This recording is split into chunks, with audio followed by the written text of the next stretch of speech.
Jean-Marc, bonjour. Bonjour. Alors, de quoi vous allez nous parler aujourd'hui? Qu'est-ce que vous allez nous réaliser? Alors, j'ai réalisé un foie gras poêlé.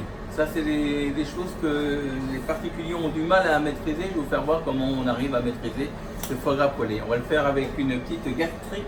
Donc, on met notre sucre à sec, hein. On ne met pas d'eau. Hein. Et on le met au caramel. Donc, on va attendre 1 ou 2 minutes, pas trop fort. Alors, le mieux, c'est en plaque induction. Parce que les plaques induction, il n'y a pas les flammes qui arrivent sur les côtés et on n'a pas de risque de brûler notre caramel. Alors vous voyez, le caramel commence à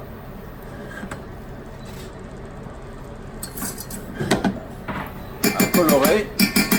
Attention, hein, c'est très très chaud, donc il y aura un petit moment délicat, c'est quand on va mettre le vinaigre. Il risque d'y avoir des projections. Donc on met le vinaigre et on s'écarte un peu. Hein. Voilà, vous voyez. Alors là, on a une belle couleur, parfait là. Si il est trop noir, là il va continuer à cuire avec la chaleur de la casserole. S'il est trop noir, il y a de l'amertume, c'est pas bon. Si il n'est pas assez coloré, c'est pas bon non plus parce que on n'a pas ce côté caramélisé. Voilà. Alors c'est là l'opération la plus délicate. Il faut verser et s'éloigner un peu parce qu'il risque d'y avoir des projections. Donc on retire de la casserole. Voilà. Vous voyez, ça fait des petites bulles là.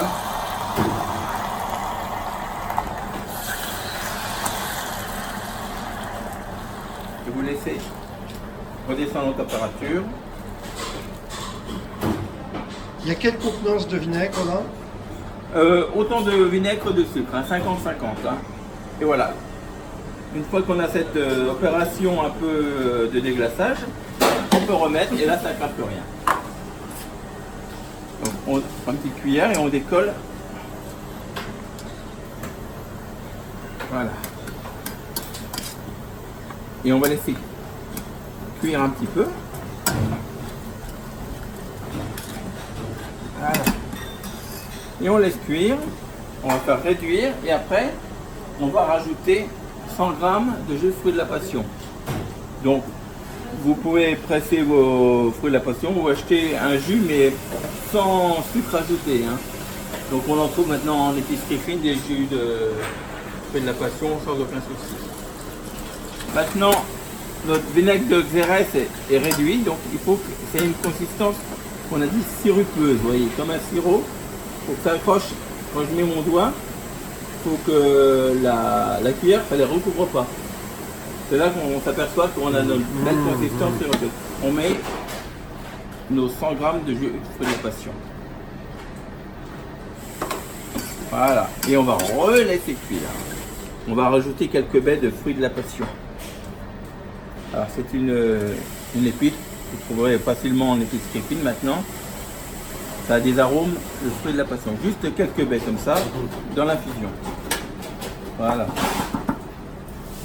Voilà, pendant que notre gastrique réduit, voilà. Vous voyez, ça donne cette couleur un peu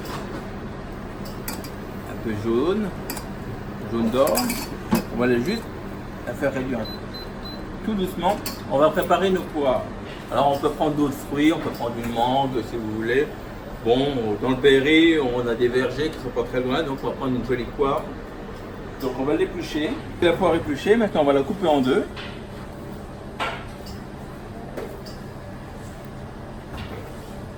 Non. Si on s'en sert, on les prépare à l'avance, on va la citronner pour éviter qu'elle noircisse. On va enlever juste les petits pépins.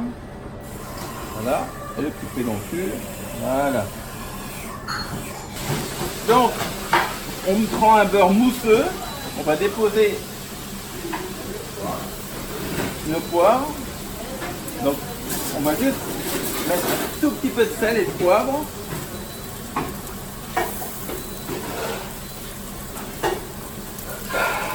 Et on va les laisser rôtir un petit peu comme ça. Là on est un peu doux.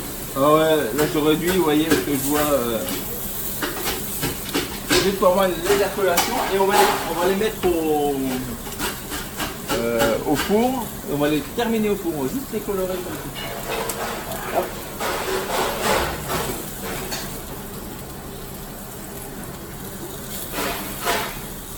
Voilà, juste comme ça.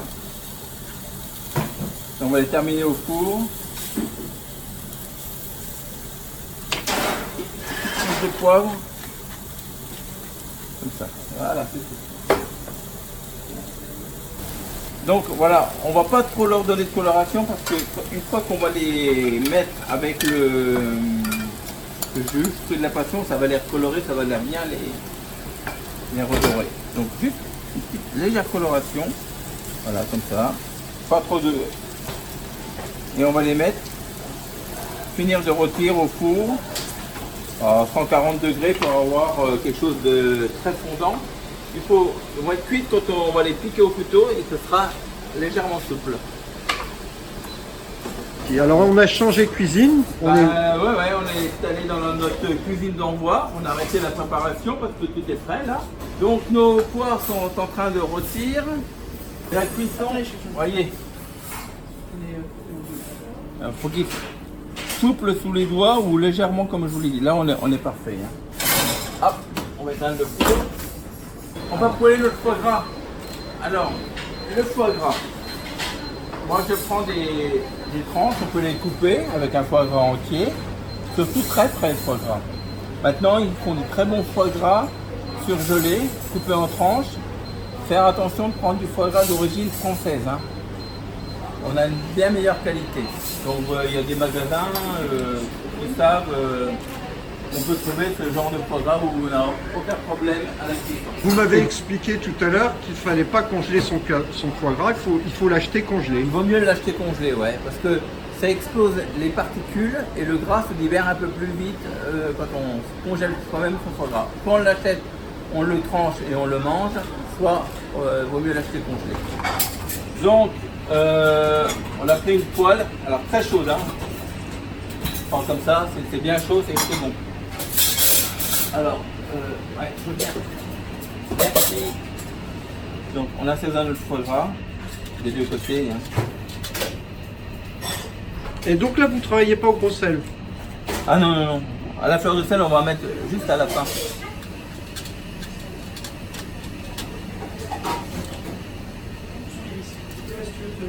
Voilà. Donc, hop, on le prend.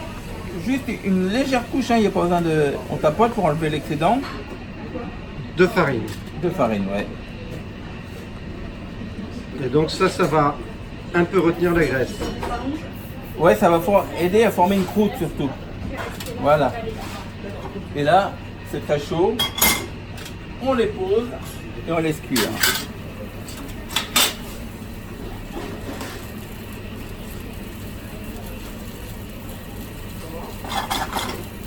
Vous voyez, on a la cuisson qui commence à...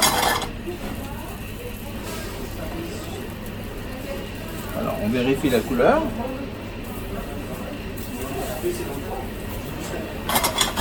Ça y est. On va juste enlever un tout petit peu que ça aide. Voilà. Voilà. Voilà. Et là, on va les mettre. On va retirer du feu. On va le mettre sur notre plaque et on va laisser tranquillement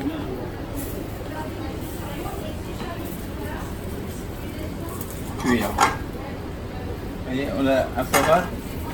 Et donc là, la plaque, elle est à quelle température? La plaque est relativement chaude, hein. On va laisser tranquillement finir comme ceci.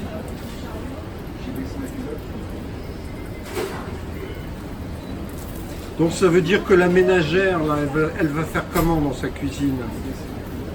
Là, elle peut le laisser dans sa poêle tranquillement, terminer hors du feu. Hors du feu. Hein. Là, il n'y a pas de problème. Ou elle le met sur un feu très très très doux. Hein.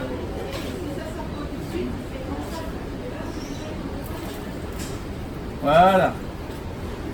Donc là, on va le laisser comme ceci. Alors voilà, les poires maintenant sont cuites. On va les venir. On va prendre pour une personne 3 petites poires comme ça. Voilà.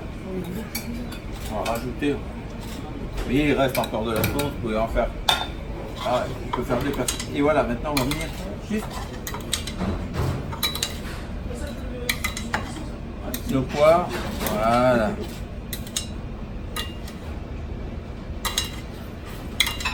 les finir dans le tranche de foie gras. Ils sont cuits, on va juste les remettre un tout petit coup au four pour leur donner un poil de chaleur. Alors voilà, maintenant nos poires sont bien infusées. On va retirer les petites baies de passion et on va pouvoir passer au dressage. Cuit au fruit de la passion. Donc nos foie gras sont cuits. Je vais vous faire voir juste la cuisson. Voilà. Vous voyez comme il est Pas de légèrement. Ah, comme ça. On va le mettre. Voilà.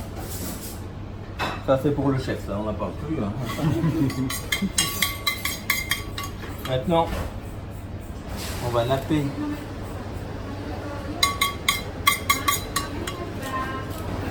un petit peu de fleur de sel dessus. On va mettre une petite touche florale. Alors, c'est plus décoratif que gustatif. Oui, j'imagine. c'est juste pour amener un peu de gaieté. Et un petit peu de patate douce pour amener un petit peu de croustillant. Voilà. Devant. Magnifique. Voilà. On va juste. Voilà. Et voilà. Vous avez- Merci Jean-Marc Bourgeois.